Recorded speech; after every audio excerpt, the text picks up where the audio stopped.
Assalamu alaikum, people. Look what word I just found in my Turkish vocab cards. Özür dilerim. Özür dilerim. That means I apologize. Another good word, gizemli, mysterious. I'll put those away now. Thanks for inviting me. I'm very happy to be here. Bismillahirrahmanirrahim. Yeah, so it's interesting, like the topic of this discussion or this lecture, right, is probably people say like, well, how can this guy talk about this? Because, you know, he's a white guy, which is true. But I'm also, you know, but it's actually interesting because it really shows what our assumptions are regarding this topic. As we'll discuss, and as no doubt many of you know, for most of human history and in most places in human history, right, slavery was not based on race or skin color. So, in fact, even in Islamic civilization, it might be more correct to say that if you want to say that you can only talk about a subject if your ancestors were subject to that thing, it actually might be more appropriate to say that I can talk about it because some of my ancestors are Slavic. And if you think about it in English, there's only one in that title, even though it keeps blinking in and out, right? There's only one word in there that's actually refers to an ethnic group. Does anyone know what that word is? Blackness is a color. Slavery. Which refers to? Slavs. Right? Literally, the word in English for slave comes from the word Slav. Right? So before the first usage we know of this in Western European languages is about 967, I think, as far as we know, 967 of the Common Era. Before that, the term that was used for slaves in Romance Latin languages was servus, usually, where you get the word serf, which comes from the Latin word servus, meaning slave, right? So it's interesting that automatically when we think about slavery, we think about Africa, we think about African people, Black people. That really just reveals our perspective, kind of a modern post-Atlantic slave trade perspective in which we associate slavery, first of all, with skin color and Blackness, and second of all, with Africa. But again, this is just, this is fine. Like if we want to talk about slavery in the modern world, if we want to talk about slavery in the last 200 or 300 years, fine. This is probably a fair assumption. But for me, I'm Muslim. I'm interested in slavery in Islamic history, which is much bigger than just the last 200, 300 years, and much bigger than just the North Atlantic world in which the Atlantic slave trade took place. Everybody understand? So I think it's I always find it interesting to think about. And then, by the way, another interesting thing, which is someone could say, so I just wrote a book on Islam and Blackness, which I should have brought with me, but I forgot it. And also, I was convinced that I was going to lose it after the talk, and it belongs to my father-in-law, so I didn't want to do that. So someone could say, you know, you can't write a book about Blackness because you're not Black. But that comes with it a huge assumption, which is that let's say I were a Black American Muslim. Why would I somehow be able to write a book about Blackness in, let's say, medieval Islamic history? The only reason I would have some qualification is if we assume that there is some kind of trans-historical essential thing called Blackness that is always the same throughout history, which is rejected by pretty much all scholars, right? So, I mean, there's scholars who study race the first thing they'll tell you is race is a social construct. Right? It's not a reality. And before somebody says, wait a second, that's Professor Brown, that's ridiculous. Like, what's your name? Suleiman. Where are you from, Suleiman? I'm from Niger. Wow. Niger. Yeah, I've never been there. So Suleiman, I'm going to guess that if you go to Niger and you just grab some random person, they're probably going to look more like you than like me. Is this correct? Yeah. Okay. If you go to Norway and you grab some random person, they're going to look more like me than they look like you, correct? So that's pretty real. Yes, that's true. But the significance, race isn't just about some aspect of your body. It's about the significance given to that aspect of your body and who gives that significance. So for example, like one of my kids, it doesn't have earlobes. You know, like earlobes? Like some people have earlobes, some people don't have earlobes. I do that. You sure? I can't see, but I don't know. I feel like, so we could have a society in which people who have earlobes are in power, and people who don't have earlobes are slaves. And in that case, it would not matter that Suleiman and my skin color is different. All we would look at is, do you have earlobes or not? That's what matters. So, of course, there are things about our body that are real. Like, you know, if I go out in the sun, I'm going to get a sunburn. Suleiman, if you go in the sun, do you get sunburned easily? Okay, so my ancestors, God knows how many thousands of years ago, decided to drag their like scrawny butts up to the northern part of Europe, where there was not a lot of sun, and then gradually, in order to be able to synthesize vitamin D or whatever, their skin color got lighter and lighter and lighter, so they could absorb sun. Which is great, I guess, if you want to live in a place where there's not a lot of sun. The point is, these are realities, but the fact that we choose to say that someone who looks like this, we think that they have this status in society, or someone who looks like that is a social decision. Does everyone understand? Because people sometimes get confused when they hear people say race isn't real, it's a social construction. They're like, I'm confused. Like, there's definitely a real difference between the way we look. But the significance, that's not the important thing. There could be all sorts of, for example, let's say, I don't know, maybe Suleiman has like, big muscles and I have small muscles. There's all sorts of things we could say that are different between two individuals, and we could load those things with significance. It happens to be that in the past 500 years in the North Atlantic world, and then globally as kind of Western cultural sensibilities have globalized, it happens to be that things like skin color have become extremely important. But that's actually not true for most of human history. Most of human history and most places in human history, skin color was not the definitive part of your body that determined which group you fit into. Everybody understand? Okay. So this, when you talk about things like race and slavery or slavery and blackness, it's very, this topic is almost impossible to cover, because these are two concepts that are so vast. Slavery, race, blackness, right? These are two concepts that are so vast and so contextually dependent. They change based on time and place, right? That if you want to talk about it across history and across space and time, you're automatically going to be in trouble. You really have to be very careful and also very patient. You have to be very careful about how you judge other people, and you have to be very patient with other people's views, right? Because you're talking about times and places where people thought or think very differently than people think in a kind of global Western context. Everybody with me? Okay. I wrote here, we must be aware of change and careful of judgment. That's very, very well put, I must say. Very well. We will be aware of change and careful in judgment. Okay. Interesting question. Do you know what a big debate among scholars is?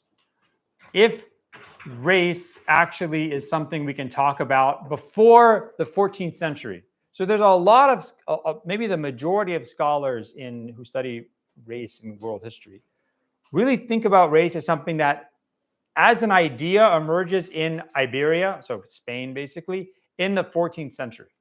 And it has to do with how Christian, Spanish, and Portuguese thought about the identity and religion and blood and descent mixing together. And by the way, the word race it starts being used in Western European languages only in the 1200s. And it comes to mean kind of descent and origins. but it only comes to mean what we think of what it means, what we think of it meaning in the 1700s. So there's a big debate about whether you can actually talk about race before, let's say, the 14th century in Western Europe. Some scholars say you can't, and if you want to talk about, let's say, race in or identity and communities and ethnicities in Baghdad in 1000 or Rome in 200 AD, that you have to talk about other things like cultures and ethnic groups and things like that, but you can't talk about race. There's other scholars, like Geraldine Heng, for example, is one. Thomas Gossett is another, who say, no.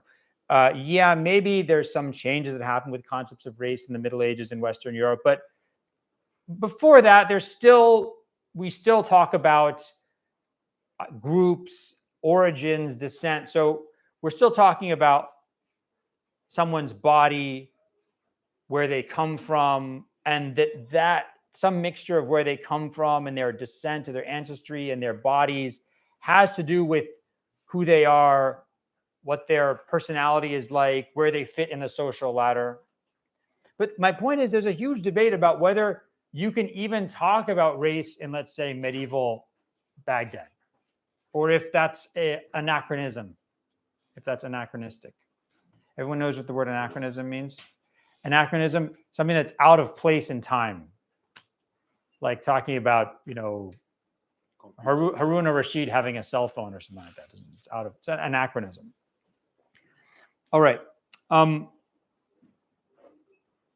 In the case of slavery, it's very hard to escape the dominant Atlantic political and moral conversations about slavery we have today.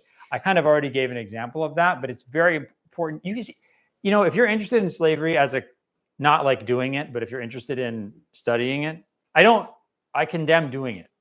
I want to be clear about that. So if you're interested in studying it, right, then just turn on American television or read like American news, and within a week, maybe even see movies. Like the number of movies that deal with slavery, they don't even have to do with but everything has to do with slavery in America. It's incredible. So right now there's a big debate. Last week, this was the last week slavery debate in America, because some Republicans, I think in Florida, were saying that some slaves in America benefited from slavery, like they learned useful skills. Did anyone hear this debate? No? So you don't just watch American news all the time, I guess? All right. No, it's pretty good for you. So there was a big debate, and people were outraged. What are you talking about? These people, one of the privileges we have. Yeah, these people don't, how did they benefit, So it is a pretty hard argument to make that people who were grabbed from inland areas or coastal areas of West Africa and brought on a 6 to 10 month trip in which 1 out of 11 or 1 out of 12 people died across the Atlantic, and then spent their life in servitude in slavery in North Carolina or South Carolina or the Caribbean. Yes, I think it's very hard to make an argument that those people learned valuable skills from that. But remember, we're not talking about slavery in the Americas or the North Atlantic. I'm talking about slavery in Islamic civilization. And slavery in Islamic civilization, you can definitely make an argument, undeniable argument, that some slaves benefited tremendously from slavery. And that's why some slaves intentionally had themselves enslaved. We live in a city that is, many of the famous buildings of which were built by those people. So we're in Üsküdar now, correct? Yes. Yeah. So there in Üsküdar, you can go to the Valide Atik Cami, which was, I think, funded by Gülnüş, who was a Venetian concubine of the Sultan. So she was from a noble Venetian family who became the slave concubine of the Ottoman Sultan, and later endowed this beautiful madrasa and mosque complex, right? Madrasa and mosque complex. You can go to, if you go to like Sultanahmet, and you go down, not the Aminur side, you go to the other side where all the fish restaurants are, the good fish restaurants, not the ones that make you, no, I'm not going to impugn any fish restaurants. So, but you go down the other side, the Marmara side, you can go to Sokulu Mehmet Pasha Jami. Anyone been there? Okay. So Sokulu Mehmet Pasha Jami, funded by Sokulu Mehmet Pasha, who died in 1579, who was the Grand Vizier of 3 sultans, married to a sultan's daughter, and one of the richest people in the Ottoman Empire. And he was 100% legally a slave of the sultan. He was given by his family to the Devshirme, to the palace slave enslavement process when he was 18 years old. He was given so that he could become a leading member of the Ottoman bureaucracy. He studied in the Enderun Mektebe. You can go, if you go to the Topkapi Palace today, you can see they have a sign saying Enderun Mektebe, where he learned to be a high administrator in the empire, and he was the most powerful person for several decades in the empire. So Harun al-Rashid, who am I talking about? Sokulu Mehmet Pasha. Did I say Harun al-Rashid more than once? Yeah. We talk about Harun al-Rashid having. No, but this time. No. That's not good. I'm probably okay. I maybe I'm like becoming senile. Harun al-Rashid having a cell phone. That's it.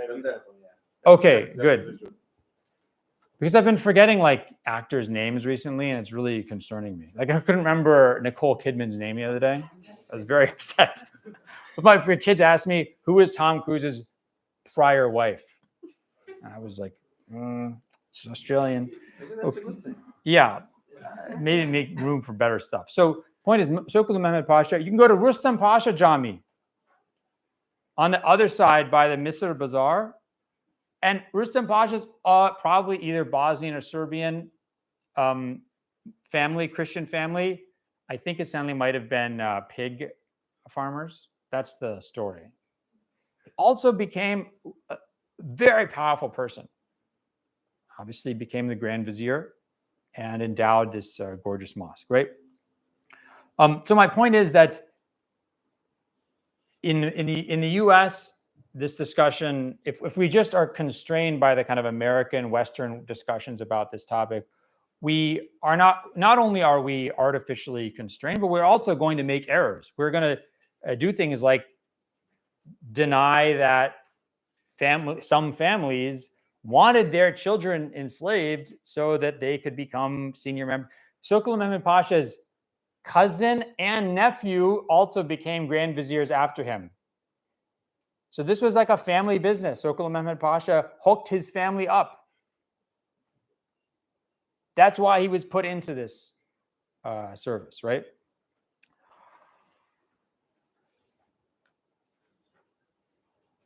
Another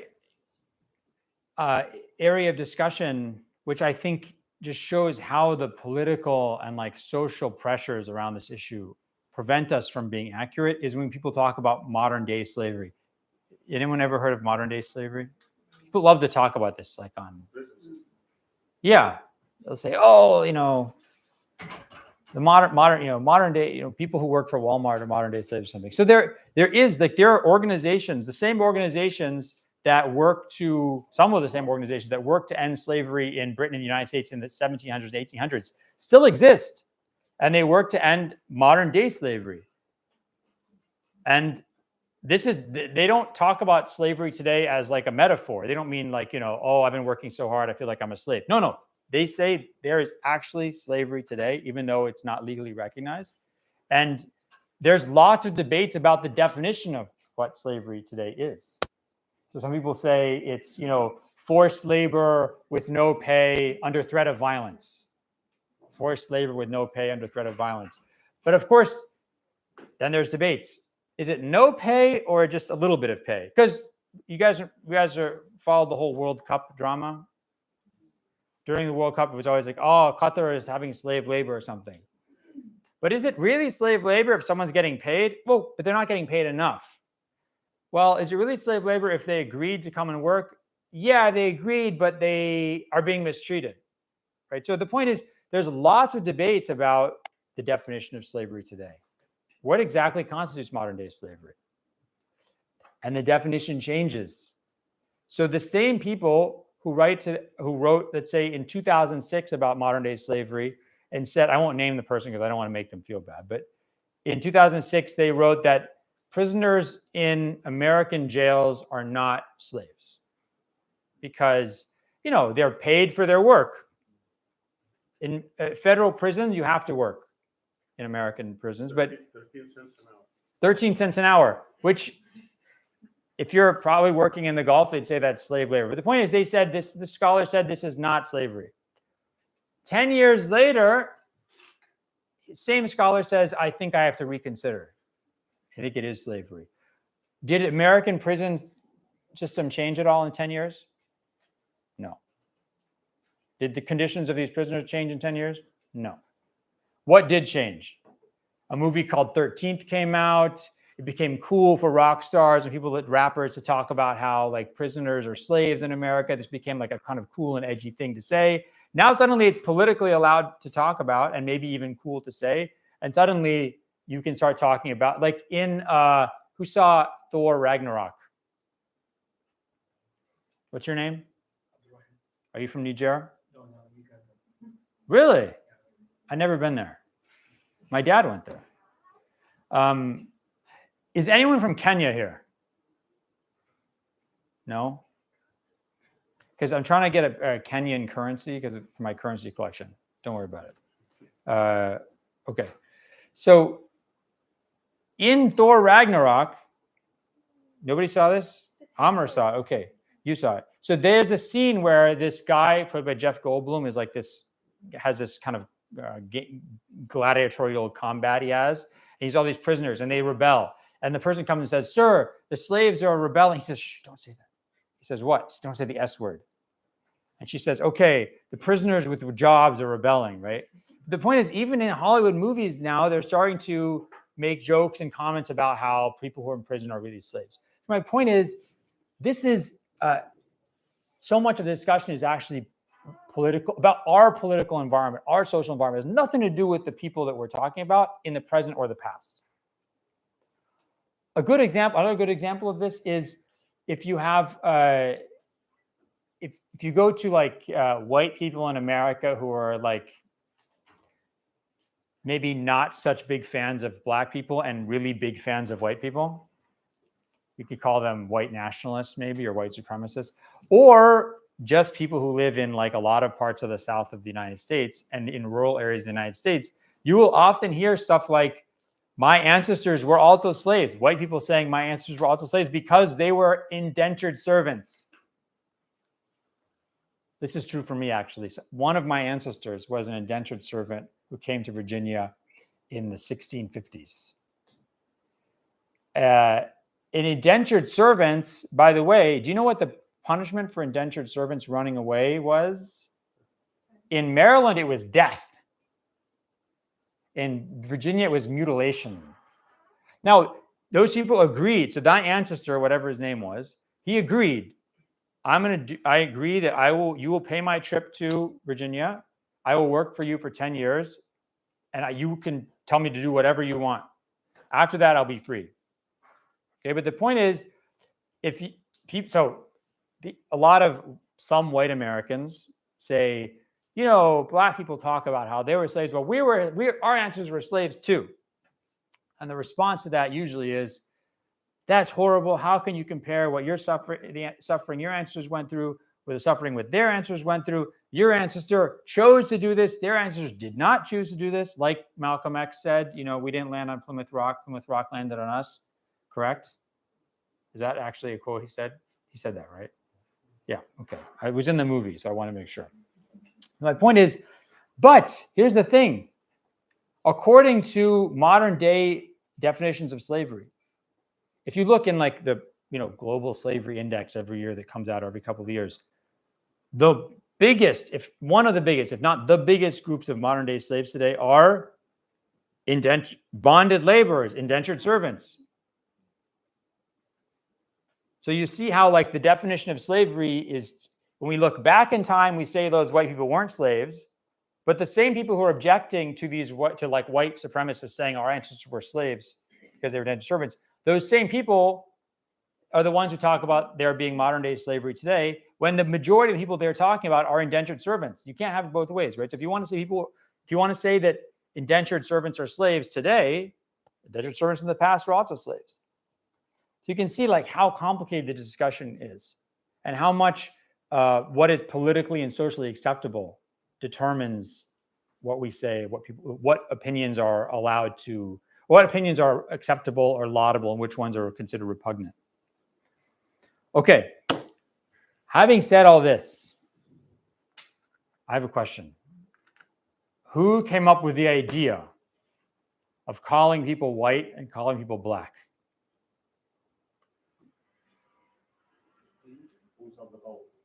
Who? Who? Whoever has the power. Whoever has the power. Oh, I thought you were saying a guy's name. I was like, I don't know that guy.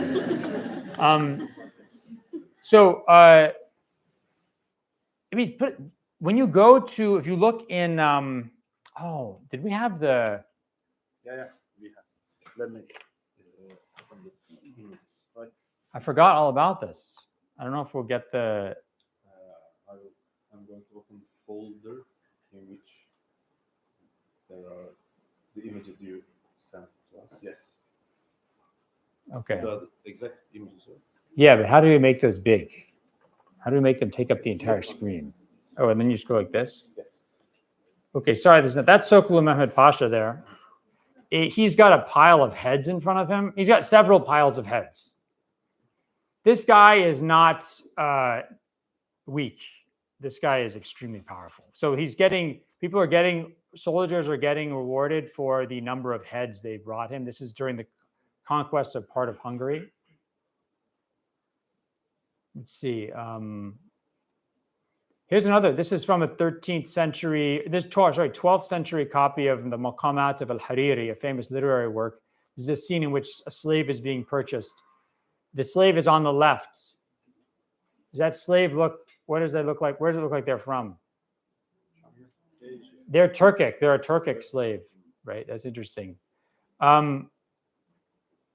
Here's from the same book, another slave market. Who are the slaves in this picture? Can you guys see? Yeah, they're African. Now, it's interesting, right, to look at this picture and think what what color. So you can see these. You can see the Africans there, like what their hair is darker than their skin, right? So the artist is using probably black paint to color their hair, and some kind of slightly lighter paint to mark their skin. I've never actually like met a black person. I've never met like an actual black person, like someone who's actually their skin is like the color of this iPhone. Yeah, I've never actually met an actually white person, like someone whose skin is your color of your shirts. Except like David Bowie at some point or something like that. But I never met him. My point is, there's no. If I were inventing my own language, and I were trying to figure out like what your skin color is, I'd be like, I don't. Actually, it's really hard. Does anyone have any guesses? What's my skin color? Somebody tell me. Imagine you're making up a language, you have to try and figure out what's my skin color. White mixed with brown? That's not a color, man. Come up with the actual color. Then I named that color. I guess that's what named color. Okay, so do it. Name it. Do something. Be productive. I mean, if it was Trump, I would say orange. Orange. I mean, a lot of times people say peach, right? Peach color. Which I guess like. All right, fair enough. Like I think of his shirt as being peach color. All right. Now, who can, if I were inventing a language, right, and I saw someone from Niger, African person, I don't think I would call them black. Like that wouldn't come to my mind. I could think of, you could say like, for example, chocolate colored.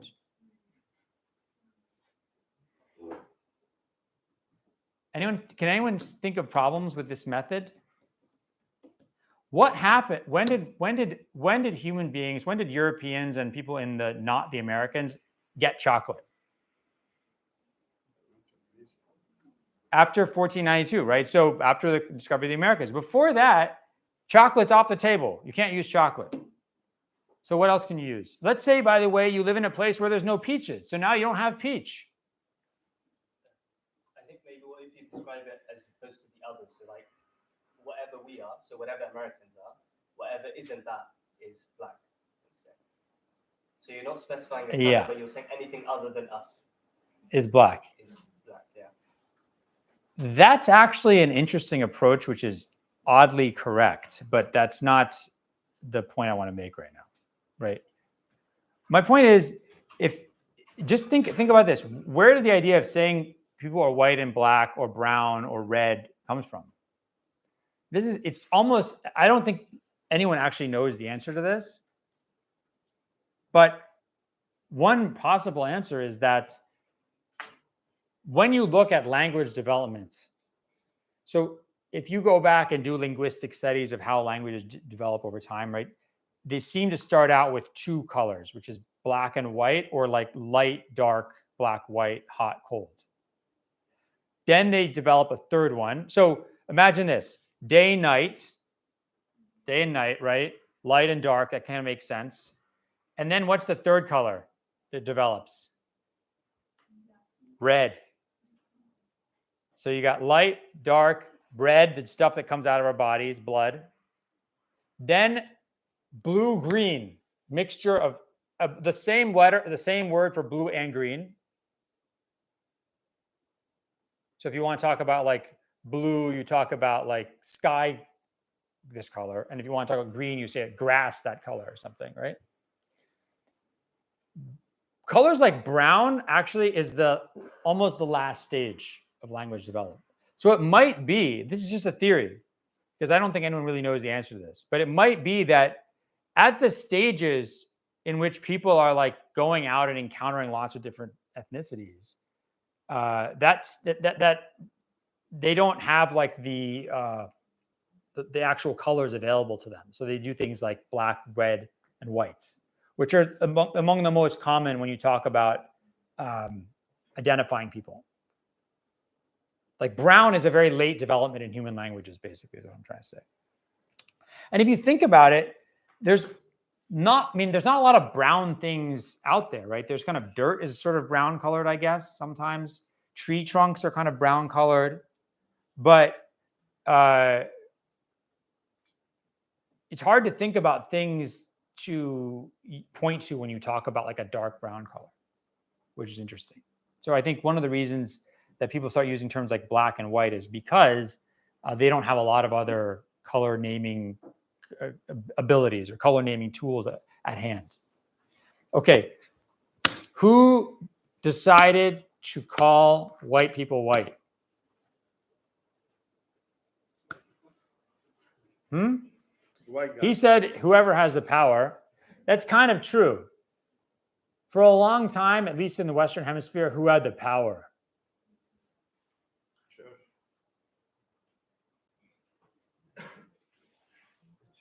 First, you get the power. What movie is that from? Then you get the money. No, that's actually, he's not the right ethnicity. Sorry. The Romans.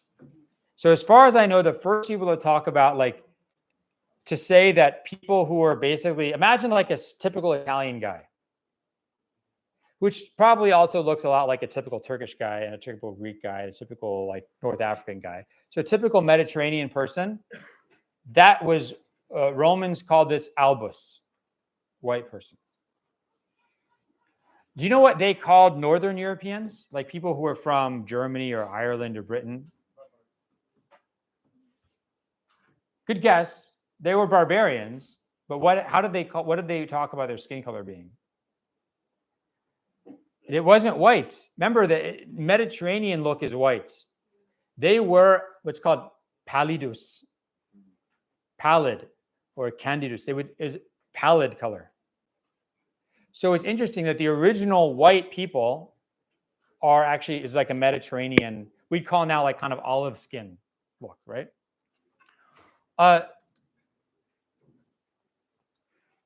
What about Blackness. What did people talk about in the time of the Prophet, in Arabia at the time of the Prophet?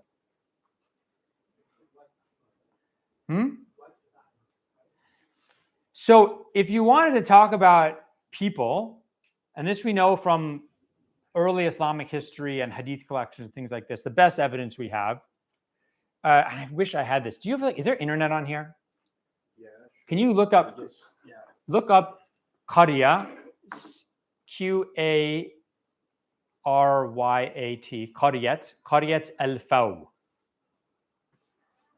Qaryat al-Faw.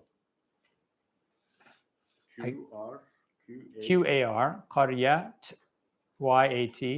Okay, try that. AL dash FAW. FAW. Yeah. Is that a dash or a D? CALDF. No, yeah. Go back. And, now I screwed everything up. You may right. No. Go ahead. Let's see here.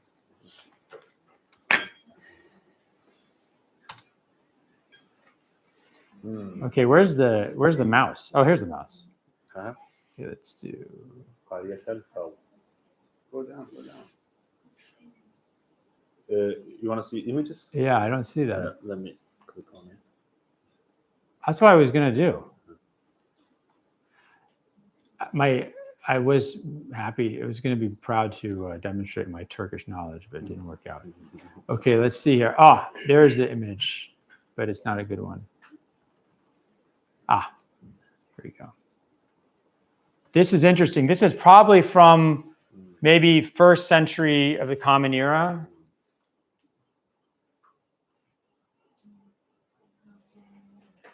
Whoa.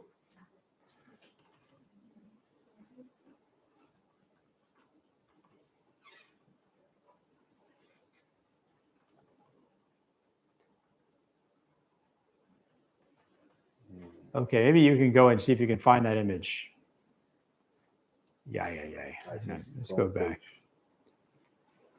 Sorry, guys. I should have gotten this picture before I left. So this is a village, a town. It's a ruin, basically. It's about, here we go. It's about halfway between Mecca and Yemen. Kind of, if you go, here's Mecca, here's sort of Yemen like this. If you go it's right about here. It's ruins. This is epigraphic South Arabian alphabet. So the stuff they've written is in Arabic. It's in an early version of Arabic, but it's written in epigraphic Yemeni South Arabian script. This is interesting. This is maybe like the closest we get to Arabs in the Hejaz trying to draw pictures of themselves, or as close as we can to the time of the Prophet. Very interesting. What color is his hair? By the way, it's also based on what kind of paint you have access to, right? So if you have you can use coal and charcoal to make black. So it's black. His eyes are really black. You can see that it's very delicate image. Like there's shading on his forehead. You can't see it from here, but you actually see he's got like stubble. It's a very well done picture. I mean, it's very detailed. It's not some kindergartner picture. No offense to kindergartners, right? But my point is, what color is his skin? Yeah, it's really, it's sort of like it's a way that ancient Egyptians painted themselves. So if you look in, let's say, tombs of pharaohs from 2500 BC, you can see they paint themselves in this color. You might think about it as like burnt sienna or ochre or something like that. They paint Nubians as black with black paint, and they paint people from like Syria with essentially off-white paint, basically a little almost like ivory off-white paint. So it's interesting to see like how they see themselves versus other people in the area. And it's interesting that these Arabs are looking at themselves as red. So if you are in the time of the Prophet, if you want to divide people by how they look, you're going to either use a bipartite or tripartite system. Bipartite, you'd use red and black. So black would be people from Africa, people from India, especially South India would be black. Red would be like people from the Mediterranean world. And there's a lot of debate because it's unclear from the actual evidence where Arabs saw themselves. A lot of evidence suggests they considered themselves black, not red. But it's interesting from here, this image, which again, this is an image, one image from a place, 300 or 400 or 500 years before the time of the Prophet. But it's here, it seems like they're, oh, what else is in that picture? Anyone see? What kind of fruit is he being? He's being fed grapes by these two ladies. So it's interesting because people will often say, oh, there were no grapes in Arabia at the time of the Prophet. How could they talk about grape wine? Those are grapes, buddy. Okay. So let's see if we can go back to that other section of images. So, so you either talk about red and black, or you have a tripartite division, which is red, black, and white. So black people from Africa, like if you imagine you're in Medina or Mecca at the time of the Prophet. So black would be people from Ethiopia who were there, very dark-skinned Arabs. White is the sort of middle ground, kind of Mediterranean-y look, which is maybe like a typical Arab look. We think of like a typical Arab look. Not that there's such a thing, but if you Google Arab, maybe that's what you'd get. And then red would be like you, that guy, the end of the table, right? So olive tone, but there's like a red flush. You can see like kind of blood flushing behind the person's skin. So that would be like more of a red look. Again, white people from Ireland and Britain and stuff, they're not even on the charts. In fact, it's interesting when Muslims start to write about, like people like Al-Mas'udi in the 10th century of the Common Era start to write like travel logs about these people who are living up in like the British Isles and stuff. They don't, sometimes they say they're just blonde. They sometimes call them red. They sometimes call them blue. Why would they call them blue? Their eyes. Blue, their eyes, but I have another theory. Let's see. Can you see my vein? My skin is unfortunately essentially transparent. So yeah. So I think like if you imagine like a super white kind of Irish person, they can almost see like the blue veins behind there. I don't know. It's maybe why they picked this term. I'm not exactly sure. But it's very interesting when they talk, especially about like descriptions of people in Ireland. They say their hair is like scraggly and red and like sickly, and their skin is just like disgusting pallid color. It's very interesting. There's not this like fetishization of that look as some standard of beauty. Okay. So I told you, bipartite, black and red, tripartite, black, red, and white. What did I not mention? Well, yeah, I didn't mention yellow, but what did I mean, you guys ever listen to Michael Jackson songs? It doesn't matter if you're black or white. I didn't talk about black and white. Black and white is not used in Arabic at the time of the Prophet as for phenotype. It's not used to describe how people look. It is used, and it's used in the Quran for positive and negative. Right? Yawm taswadu wujuh wa tabyaddu wujuh. Right? There's on the day of judgment, believers, their faces are going to whiten, and the unbelievers, their faces are going to blacken. This has nothing to do with this has nothing to do with suddenly somebody starts looking like David Bowie. They start looking like, who's like a famous black person? Denzel Washington? No, Who? the guy who was with in the movie, first movie about the biographer of Malcolm X. What was? Denzel Washington.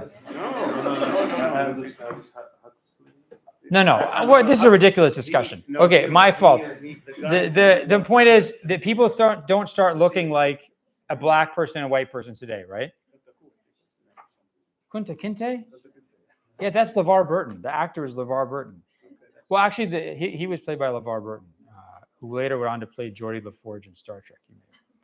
Okay, so the point is, if you look at Muslim scholars talking about these verses of the Quran, they don't talk about people like they're looking like Africans, they're looking like white Europeans or white colored Arabs, right? This is about your nobility or ignobility. It's a very important point. Everybody understand? And it's interesting because even when you have African Quran scholars, people like Usman Donfodio, Muhammad Bello, his son, Osman Donfodio died in 1813, Muhammad Bello died in 1837, or Sheikh Dem in Senegal, or Sheikh Ibrahim Niass in Senegal, right?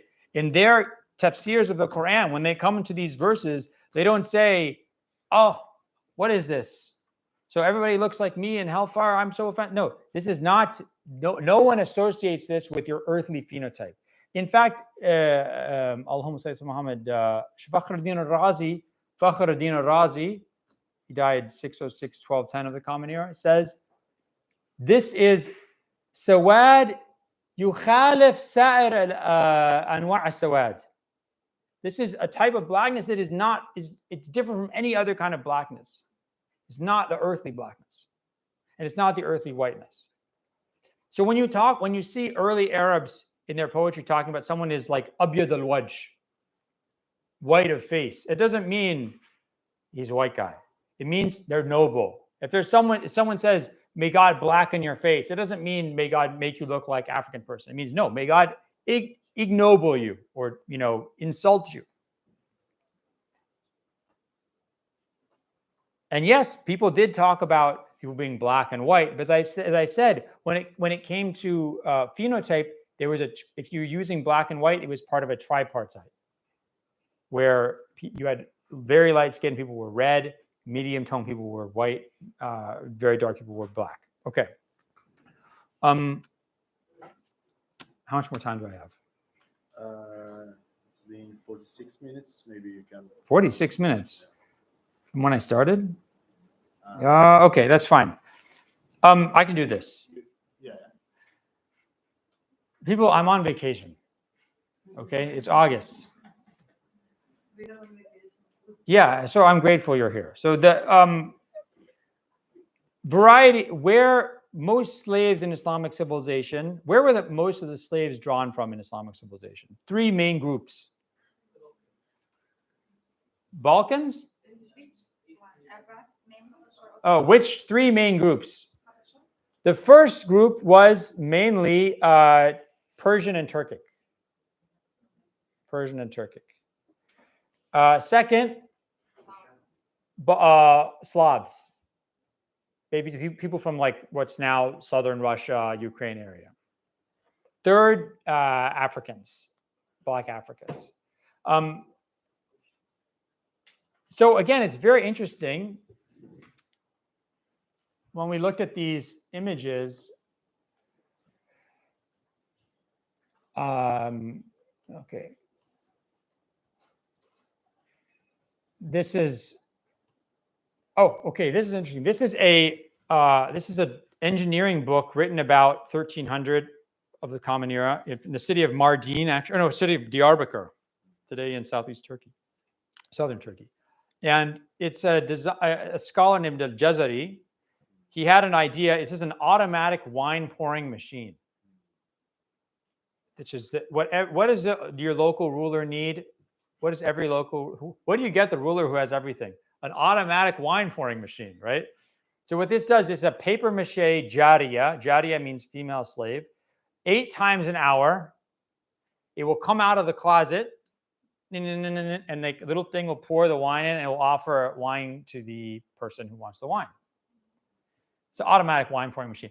That's it says this is a jariya. This is a female slave. It's interesting because you see how do people conceptualize what a slave woman would look like in a elite household in 13th century Mardin or Diyarbakir? And she looks probably Persian or Turkic. Maybe Georgian. Maybe from the Caucasus, right? So it depends where you are and when you are. But for example, in Baghdad in 1000, if you said slave, the assumption would be the slave would be either Persian or Turkic or Slavic. That's the assumption. if you want to, if someone's a black slave, then you say black slave. You specify that, right? If you are in, let's say, what's today Central Asia in 1300, probably the slave would be Indian, actually. So there's one of the things that Muslims do in India is enslave local people. This is just one of the things they do, right? And sell them to the north to people who want slaves in Central Asia. So where you are and when you are really determines what your assumption of what a slave looks like is, right? So when people talk about racialization of slavery or the association of slavery with a certain race, I think you can say that in Islamic civilization, slavery is racialized, but it's racialized in lots of ways at different times, depending on where you are and what purpose the slave is being used for. And here's where we get to another very important feature of slavery in Islamic civilization, which is inherited from the pre-Islamic Near East, which is the notion of what's called physiognomy, the study of like bodies and descent and origin. So pre-Islamic Greco-Roman and Persian scholars had an idea that the earth was like, there's a kind of middle band, and you can see this in Ptolemaic geography and things like that. There's sort of the middle area, and then the farther you get away from that to the north and to the south, the more extreme you get. So the middle area is the moderate area where people's bodies are the most perfect, their minds are the most perfect, and because they assume the climate influences your character, also your character is the most perfect. And the further you get away from that, the further you deviate from this mean, this golden mean, right? So in the south, because they said this is closer to the sun, the sun makes your blood like congeal on closer to your skin, which makes you black. This is their explanation. And people are hot-tempered. They're very sexually appetitive. They're smart, quick-witted, but also like quick to anger. You get to the far north, they get stubby little noses. Their skin gets white because it's cold. Their hair gets scraggly and blonde. They get drunk all the time. They're stupid. They're very good fighters. So these are the assumptions, the kind of stereotypes you have. And you can see a lot of these stereotypes actually continue to this day, right? So Muslims inherited this. And even like someone like Al-Khatib al-Baghdadi, the famous historian of Baghdad who died in 463, 1071, who is no fan of Greco-Roman philosophy, he talks about it in his history of Baghdad. Baghdad was built in the perfect area of the earth, this area where everyone is kind of, their bodies and their minds are the most moderate and perfect, mu'tadil, right, along the golden mean. Now, why is this important for purposes of slavery? Because if you, different peoples are suited for different things. So people thought like Greeks are really good at being administrators. Turks are really good at administration. Maybe now. You guys ever watch Air to Rule? Give me a break. What are Turks really good at? It's all about administration. Turks are very, and it's actually true, right? So if you grow up in these Turkic lands, Turco-Mongol lands of Central Asia, you're from the second you can move, you're riding a horse and you're shooting bow and arrow. So if you want to buy, like the Abbasid family, one prince in the Abbasid family who later becomes the Caliph al-Mu'tasim in the 850s, he starts to buy his own bodyguard of Turkic slave soldiers from Central Asia, and eventually they become the core of like this huge unit in the Abbasid army because they're really good fighters and horsemen. So the idea is Turks are really good at fighting and really good at being soldiers. You see things like people from like Western Europe are really good singers, for example. And I'm not saying these are true or not. These are just the kind of things you see Muslim. There's a scholar named Ibn Butlan. He's a Christian physician in Baghdad. He dies in 1066 of the Common Era. Ibn Butlan is a Christian physician. And he writes a book on a guide on purchasing slaves. And he tells you what each the person from this area, they're good at this. Person from that area, they're good at this. And he says, when he's talking about Nubian women, he says, trigger warning. He doesn't say that. I'm saying that. He says, they're so good, they're almost like natural slaves. And so this is often pointed to when people say, look, these medieval Muslims, even though he's actually Christian, but medieval Islamic civilization thinks black people are naturally slaves. But this is where we have to remember the last point, or second to last point I'm going to make, which is, again, our conceptions of blackness are not the same conceptions of blackness that people have had throughout history. Okay? If you look at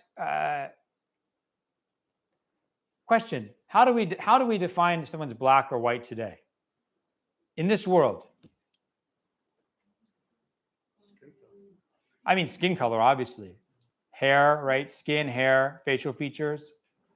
But the way that, for example, in South Africa,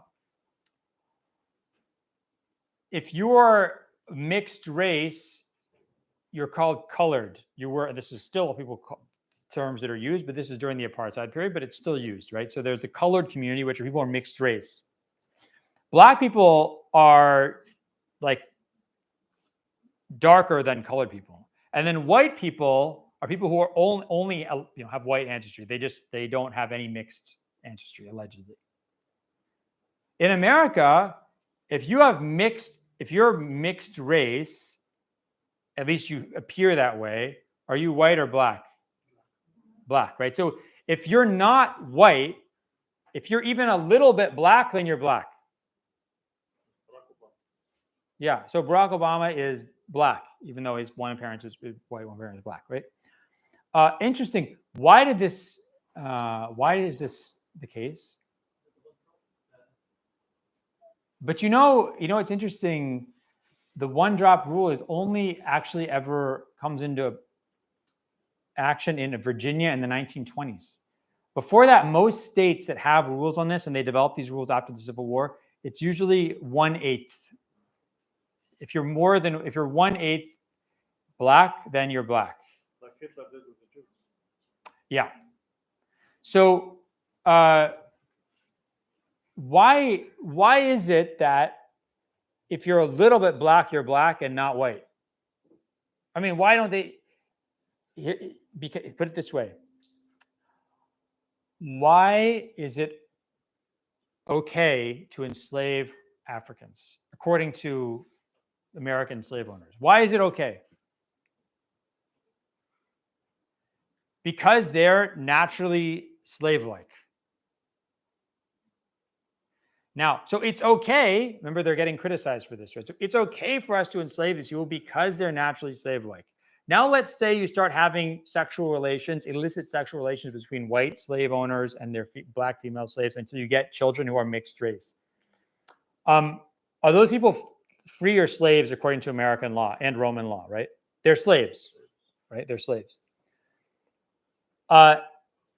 If they're white, should they be slaves? What? A white slave? That's not right. If they can't be white, then they have to be black, right? So if black people are slaves and if this person's a slave, then it doesn't matter how white they look, they have to be black because that's what justifies them being a slave. So you can see what constitutes white and black in different societies is going to differ dramatically based on their particular history, on their legal system, on what the social assumptions about why people have certain statuses. Okay.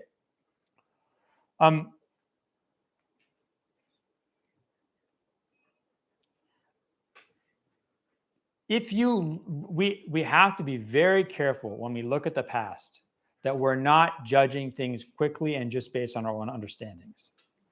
If you read Ibn Battalion's section, his book on different types of races and what each race is good at and their skills and their liabilities are as slaves. Yes, he says Nubian women it's like they're so obedient, it's like they're natural slaves. But he doesn't say that about all these other groups that are also, we would also consider black. People who are actually from one group from Niger. Allahumma salli ala Muhammad. Baga? I'm trying to remember. There's one group that's an ethnic group actually it still has the same name in Niger. He does not say this about them, right? So he's actually, you can't say he's like, he thinks black people are natural slaves. He thinks Nubian people are natural slaves, but that has nothing to do with all these other groups that he's talking about that live in sub-Saharan Africa who are not Nubians. By the way, what's another group that is considered by Muslim scholars like Ibn Butlan, Ibn Sina to be natural slaves? Turks. No offense, right? So my point is, their notion of natural slavery isn't reserved for people from Africa. They use it for one very specific group of people from sub-Saharan Africa, and not for lots of others. So it's only if you have a kind of a modern American influence idea where you think that black is one thing and it equals Africa. Yeah, but that's not the issue, right?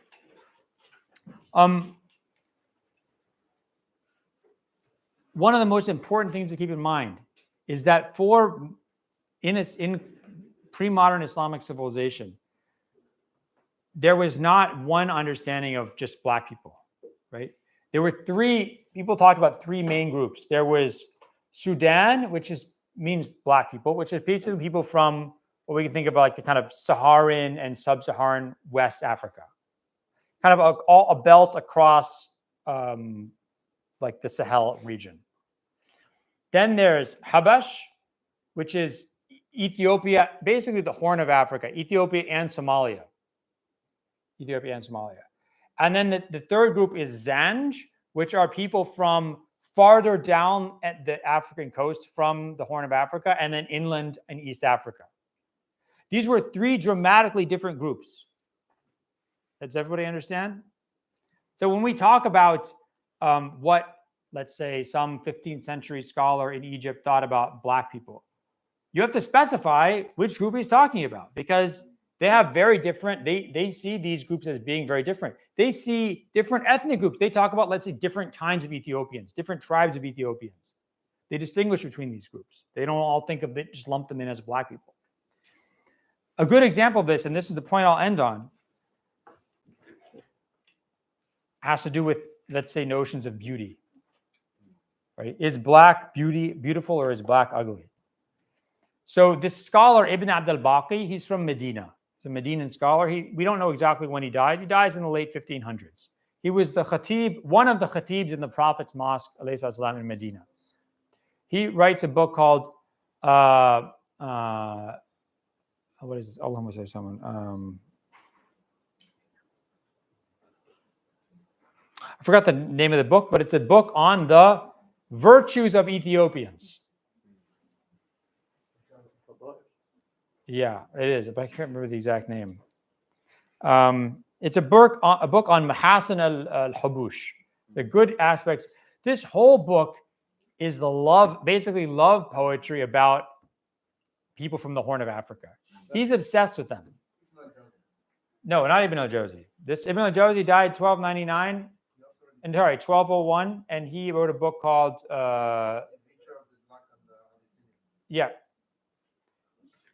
Tanwir al-Ghabash fi Fida al-Sudan wal-Habash. Muslim scholars have a whole, Muslim scholars who are living in like the Mediterranean world have a whole series of books on this. Suyuti has 3 books on this topic.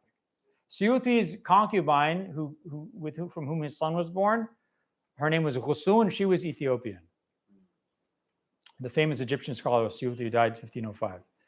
So this scholar, Ibn Abd al-Baqi, this book, I mean, his teacher was also obsessed with Ethiopian women. In fact, I think it's pretty clear from the evidence that from the 1500s to the 1700s, at least, no, actually to the 1800s, the people who were considered the most beautiful in Mecca and Medina were Ethiopian women from the Horn of Africa. I won't just say Ethiopia because Habash means the Horn of Africa, right?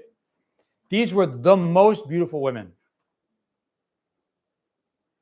his teacher, Ibn al-Baqi's teacher, writes a poem to his wife, apologizing to his wife because of how obsessed he is with the beauty of women from the Horn of Africa. Right after that, in his book, Ibn al-Baqi talks about how horrible the women, the Zanj women are. They're the worst. They're hideous. They're terrible parents, etc., etc. My point is, he loves people from the Horn of Africa. Right south of the Horn of Africa, absolutely horrible. All of these people in America and Europe and in the global public square today would be considered black. But for someone like Ibn al-Baqi and for aesthetic tastes in the Hijaz at the time, it was two totally different worlds. I'll close this discussion with a line, a poem quoted by Asyuti in his book called Allahumma salli ala Muhammad, Nuzhat al-Umr fi tafdili bain al-bidi wa sudi wa sumr, right? So the delightful walk in the choosing which is better, black, white, or brown. So it's a book where he brings all the poetry from different people about which women are the most beautiful. He ends with this poetry by a guy named Al-Baha Zuhair. He says, "Isma' maqalata haqqin wa kun bihaqqika auni. Inna al-maliha malihun yuhabbu fi kulli lawni." Right? Listen to a word of truth and be with this truth, your truth, my aid. Aid me with your truth. Beautiful is beautiful. It's loved in every color. All right. Thank you very much. I'll do my best to answer your question. Thank you, dear Professor. I think it was stimulating talk, right? Now we can take a couple of comments, questions, and opinions from you, from the audience. Who's first? You want to ask first? Right. Please speak loudly. What's your name? Ibrahim, Where are you from? from Nigeria. Really? I've never been there. One of these days. Yeah, one of these days. First, when you mentioned about the Ottoman slavery, I think you didn't mention the black slavery in the Ottoman Empire. But it's interesting as well that they also have a very huge status in the Ottoman Empire. Like there's a mosque in the middle that was built by a black man, but people don't know because the name is his name is Bashir Aga. Yeah. And it was so important to the Ottoman that he was very close to the Ayub Sultan, the same place where Ayub Sultan was buried. And when you mentioned about color, it's really interesting that because I'm writing a comic book about the prophets, the 25 prophets mentioned in the Quran. So when I got to Adam alayhi salam, which was the first, when in one of the hadith of Musa Ashari, then when Allah was creating Adam, he picked the earth from different parts of the world, and Adam was created, and that is why the color of people are in the same with the color of the earth. Yeah. Which is really interesting. Well, different colors, right? So people, it's a hadith, I think it's in Sunnah Tirmidhi, if I'm not mistaken. Yeah, that Suyuti talks about this, and that when there's like Adam was created through like a handful of dust, so there's all the different colors in that handful. Yeah. So it's really interesting because when I was making the illustration, Mhm. I see that if you look at the beach sand or the sandy sand, and look at the white people, and they have different shade of color. Some of them are very white, some of them are light white, and in between, the way they are actually describe it. And also, if you look at the loamy soil as well, it's interesting as well. Like we have very dark, very light dark, and if you look at the black people, we same. Yeah. And if you like clay soil, it's also in the same. So when it comes to coloring, will it make sense to use that aspect of the earth to name people? Yeah, that's a good point, but the problem is that, I mean,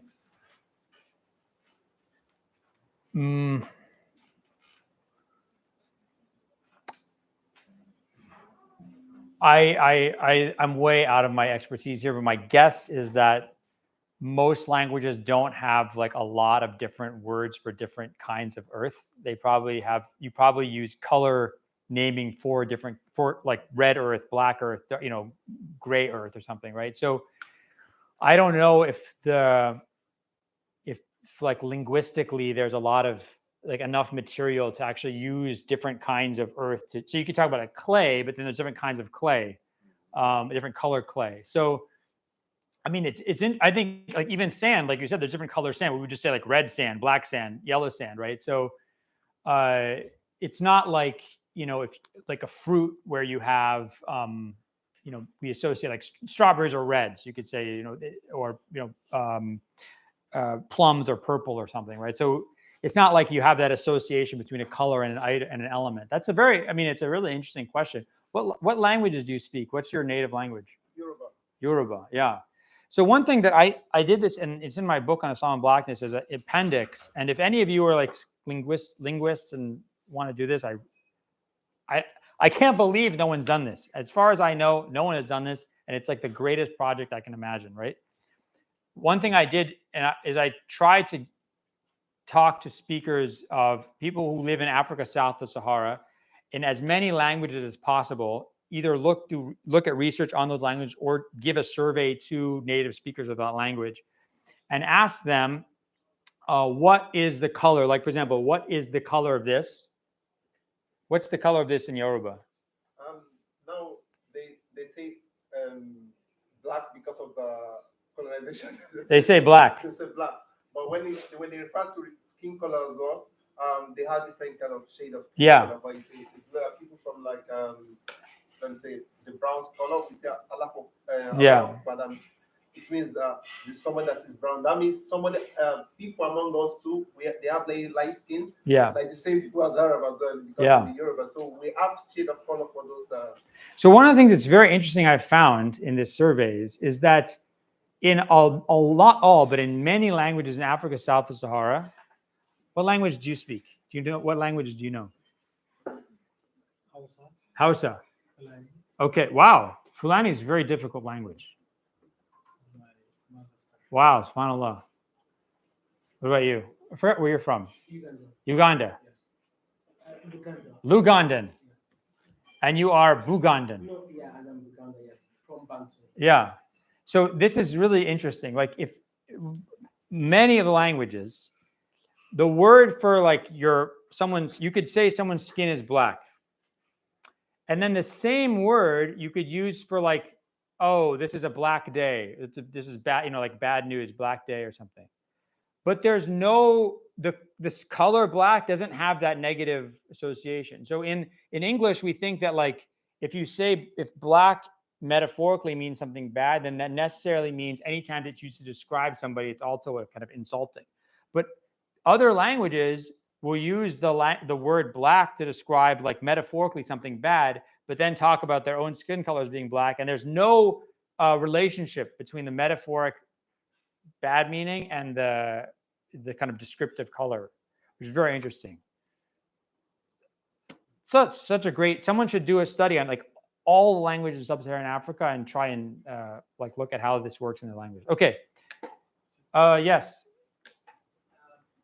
I have technically two questions, but I don't know how much time there's. Be very quick. We don't have too much time. Okay, the first question is to do with social mobility, and I take it from a perspective that's historical, but also sociological, and also technical. Were there certain countries which engendered greater social mobility for slaves and why? Because, for instance, if you look at the case of Egypt, you have the poor, right? And then much later on, you get children of Jordan, and then you have the rulership of the Mamluk. Is that a fiqhi, or is that a sociological system at play? Yeah. Also, the Janissary system from the Ottoman Empire. So was that something that we can describe as being across the board, or more sociological? Okay, I'll try. This is a very important question, so I'll do my best to answer it. I know I don't mean to cut you off, but we'll be efficient here. So, biggest difference maybe between Islamic law and how it functions socially in Islamic civilization and the way that Roman law and the way slavery functioned in Western Europe and the Americas, except for Brazil maybe, but certainly in the United States. In Islamic law, Thomas Jefferson's children with Sally Heming, his slave woman, they would have been free, and more importantly, they would have been the same status as if they were children of his free wife, right? So the next president of the United States after Thomas Jefferson could have been Thomas Jefferson's half-black son from his slave concubine, right? Remember, the Ottoman sultans, except for, I think, at least after 1390, only one married. All the Ottoman sultans were children of concubines. Most of the Abbasid caliphs are children of concubines. Okay.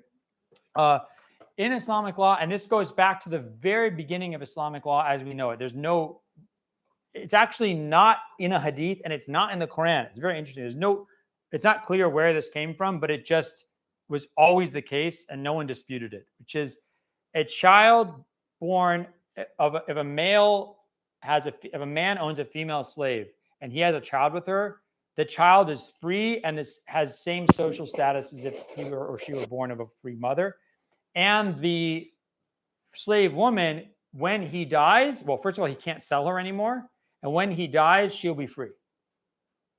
That part actually comes from a hadith. But the part of the child being free and the child having the same social status as their father is, I don't know where it comes from, but it's omnipresent.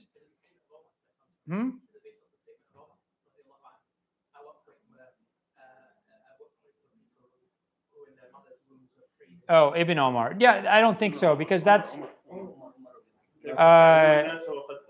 Yeah, I know, but I don't think that's too late, and it's not very widely. I mean, that's not a very widespread. You don't see this mentioned as a fiqh justification.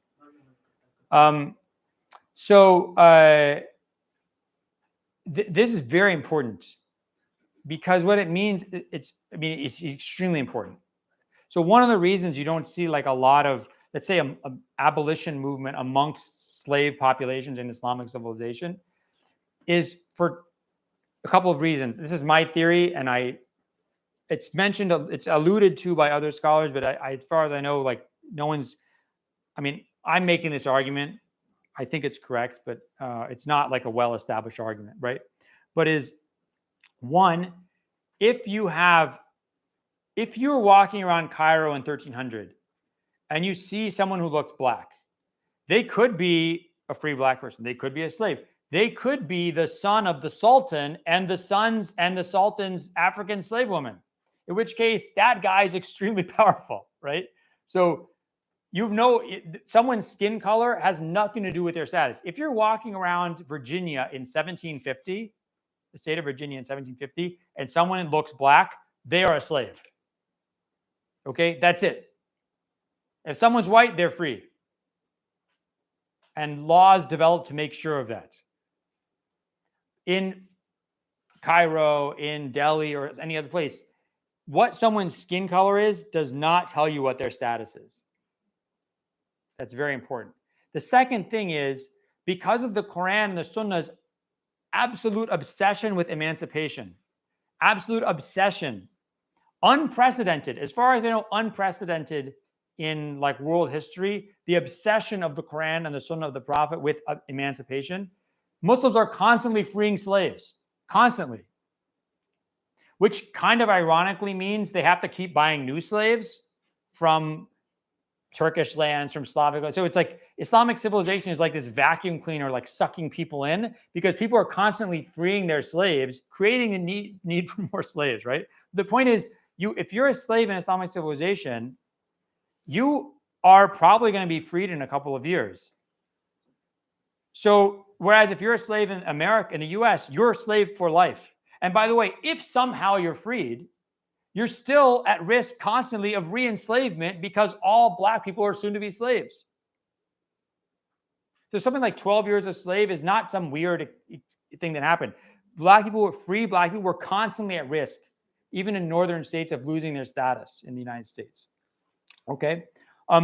So one, what you look like, if you were dark-skinned and you were the son of a really wealthy guy and his African female slave, you were a free guy and you were a rich, powerful person. Second, if you were a slave, you were going to be freed in a few years, at which point you're just like every other free person. Right? You can do business and the great African historian, late African historian Ali Mazrui, I think he died in 2014.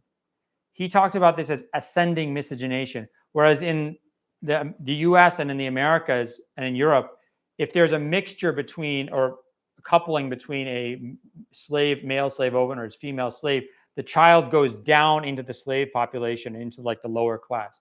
In Islamic civilization, that person comes up, that child comes up into the free population, which is not distinguishable. Freedom in slavery is not distinguishable by skin color. So it's a big difference. So you don't have a population of people who are stuck in slavery and upset enough and organize against that, because that population is constantly moving up into the free part of the society. That's why I think one of the major reasons you don't have like abolitionist movements in the Muslim world. Okay, other questions? Last two questions, go ahead. I'll be very quick. Thank you so much, Dr. Brown. Yeah. I had a question. You mentioned the bipartite system and the tripartite system. But for example, in the book that you read, it is mentioned like no Arab has superiority over non-Arab, and no white has superiority over a black. No white has superiority over a red. Red? Yeah, it's red and black. Oh, in the English translation, it would be white. Yeah, because people, when you say red, people are like, what are you talking about? It doesn't make sense. So they say white because that's basically what they mean. But they say it's black and red.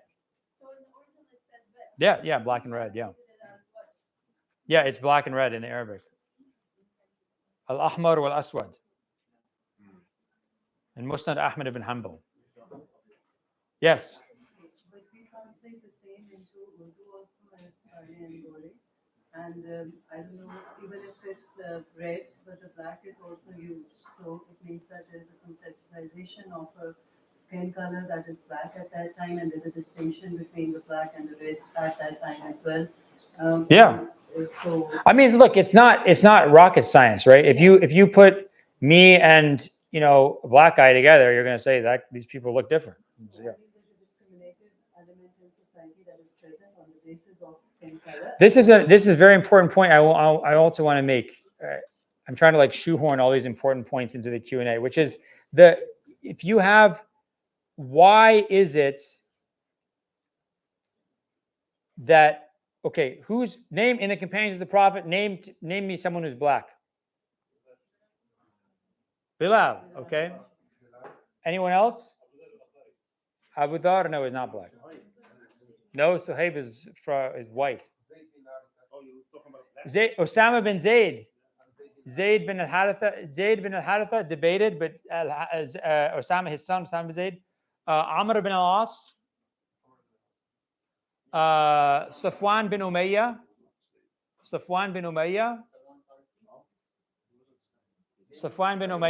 Amr bin al-As.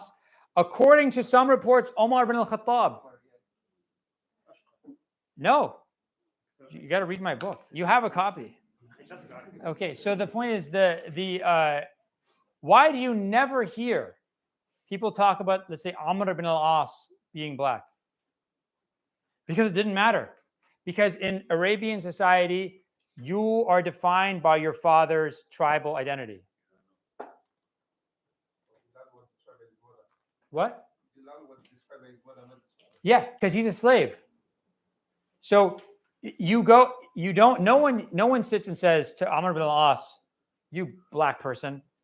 So what do you mean? I'm a member of Quraysh, an elite member of Quraysh. No one talks about that because it's not important. They go after, if someone's weak, they go after whatever about them is like easy to get at. So Bilal, like, oh, you're crow. Ghurab, you're a crow. Like that's what when in Allahumma salli in the Tafsir Muqatil bin Sulaiman, very early book, he died 150 Hijri, 767 Common Era. Bilal gets up to give the adhan when the Muslims conquer Mecca, and the Quraysh say like, who's this? Well, they got this ghurab, this like crow, to give the adhan. So they're insulting him because of his color. But they don't insult Amr ibn al-As. They don't insult Safwan bin Umayyah, whose mothers were both African. And they're described, Amr ibn al-As is described as short, dark skin with a flat nose.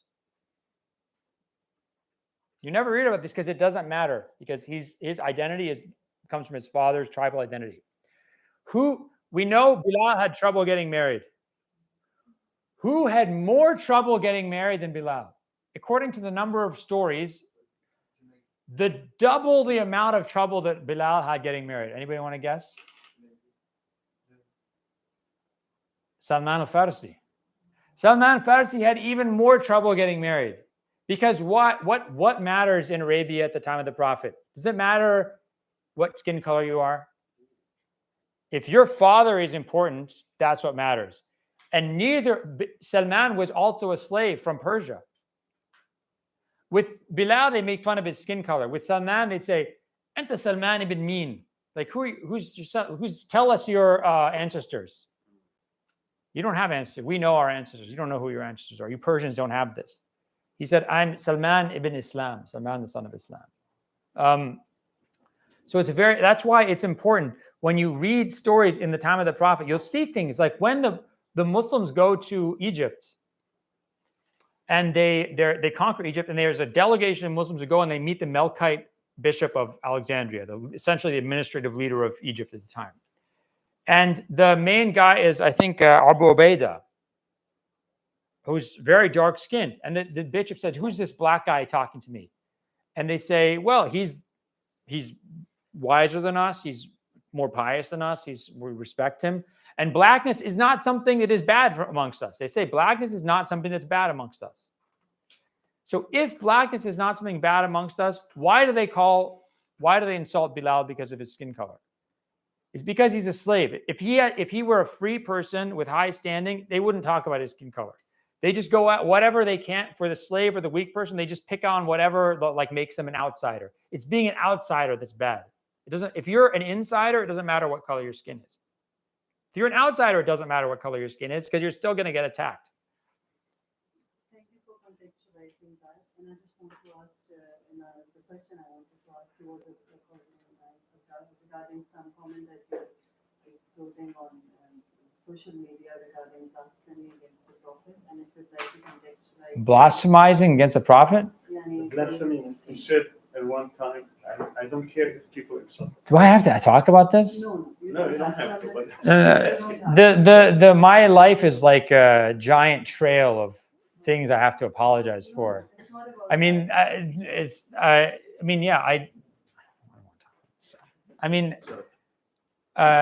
appreciate the chance to contextualize that, but I don't feel like discussing this.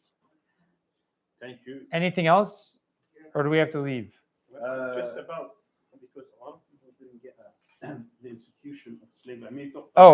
Briefly know the difference between the institution of slavery in the U.S. and the institution of slavery in the Asian They can't free themselves. You may want to just. There's a huge, but this is such a big discussion. I mean, you have to have.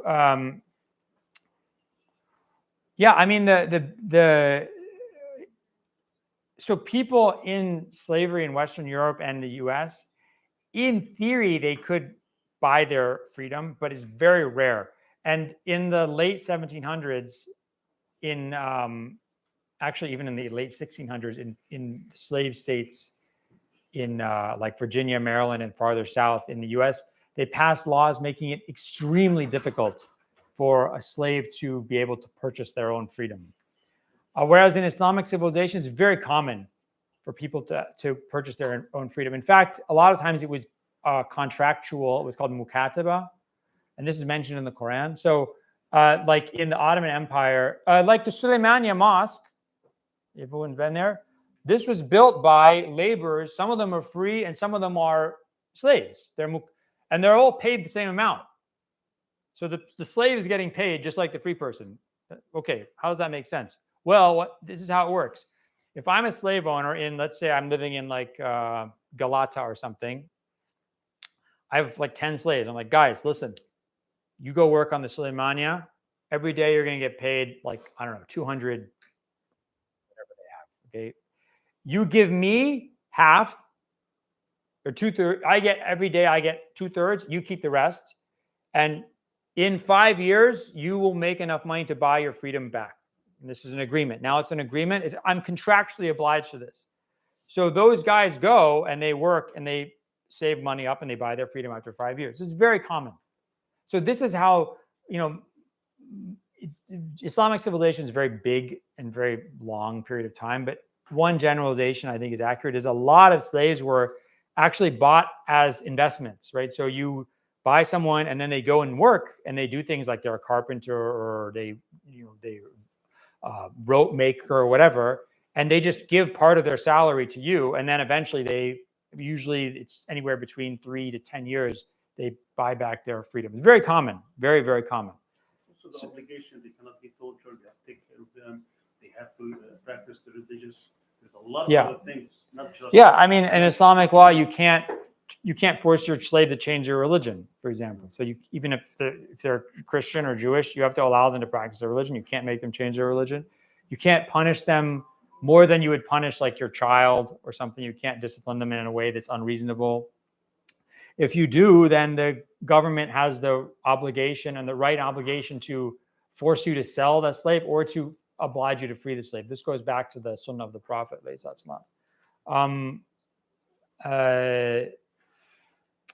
Yeah, so there's a lot of major differences. And one of the biggest differences I said before is that children born of a male slave owner's female slave are free and of the same status as someone born of a free wife. Yes, Ibrahim? Very, very short. Okay. Still on Bilal. Yeah. As the hadith of Abu Dhar al-Ghifari, when he said, "You son of a black woman." Yeah. There, he literally mentioned a black woman, and then we heard that Bilal's father is Arab as well, but probably. So it's very hard. I don't know. This. I don't actually know if we know who Bilal's father was. Like, I don't know it. I have not been able to actually find information about that. There's some people who say his father was Arab, but I don't know where this information comes from. I have not been able to verify that. If you know it, I would love to know it because. Some people say probably because of the surname, because Bilal is Rabat, and Rabat probably is Arabic name. Rabah could be. I mean, Rabah could be anything. We don't know. So I mean the problem is we don't. Some of this information we just don't have any information about it. But if you find it, I would love to know. Thank you, Professor. Amr, we can talk later. Thank you. I know that you have more questions, but the prayer time is coming. Not unfortunately. And Professor Brown is already tired. I'm not tired, but what time is Maghrib? 8:10. Okay, I need to pray Asr. So, I didn't pray thank Asr you, yet. for listening. Thank you. There's one floor, -2. Oh, okay, I can pray here. We have Let's see. also. There's a place to play downstairs. Yeah, if people have questions, I'm happy to stay and answer questions. Is that bad? After the prayer or whatever. No, I mean the prayer is in 8:10. 8:10, yes. So that's like a while from now. I think it's better to take questions before the prayer because. But how many? No, I mean I'm happy to just talk to people if they want to come up and ask me questions. I'm happy to do that up here. How many people?